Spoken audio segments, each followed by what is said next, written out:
So ഇന്ന് ഒരു variety dish ഉണ്ടാക്കിയാലോ എന്ന് നമ്മൾ ഉണ്ടാക്കാൻ പോകുന്നത് നൂഡിൽസ് കൊത്തു പൊറോട്ടയാണ്.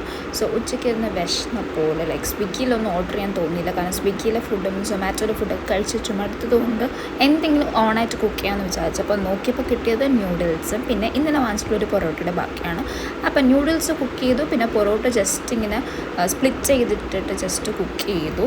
എന്നിട്ട് ആ പൊറോട്ടയിലേക്ക് തന്നെ നമ്മൾ ആ നൂഡിൽസിൻ്റെ മിക്സ് ഉണ്ടായിരുന്നു, അപ്പോൾ ആ മിക്സ് ഇട്ട് നന്നായിട്ട് മിക്സ് ചെയ്ത് അപ്പോൾ തന്നെ നല്ലൊരു മണം വരുന്നുണ്ടായിരുന്നു. എന്നിട്ട് ഇത് പ്രോപ്പർലി മിക്സ് ചെയ്തിട്ട് വേണമെന്നുണ്ടെങ്കിൽ നമുക്ക് ഇതിലേക്ക് കുറച്ച് ഓയിൽ ആഡ് ചെയ്യാം, സ്പൈസസ് വേറെ ആഡ് ചെയ്യാം. എന്നിട്ട് ഈ നൂഡിൽസ് കൂടി ഇട്ട് മിക്സ് ചെയ്തിട്ട് റെഡിയാക്കി എടുക്കുക. പിന്നെ ഇത് ഹീറ്റ് ഓഫ് ചെയ്തതിന് ശേഷം ഞാനതിൽ മയോ ആഡ് ചെയ്തിട്ടുണ്ടായിരുന്നു. വെജ് മയോ ആണ് ആഡ് ചെയ്തത്. വെജ് മയോ കൂടെ ആഡ് ചെയ്തു, പിന്നെ മിക്സ് ചെയ്തു. മയോ ആഡ് ചെയ്യുന്നത് എപ്പോഴും ഹീറ്റ് ഓഫ് ചെയ്തിട്ട് വേണം ആഡ് ചെയ്യാൻ വേണ്ടിയിട്ട്. സോ അത്രയേ ഉള്ളൂ, നമ്മുടെ നൂഡിൽസ് കൊത്തു പൊറോട്ട റെഡി ആയിട്ടുണ്ട്. അത്യാവശ്യം നല്ല ടേസ്റ്റായിരുന്നു.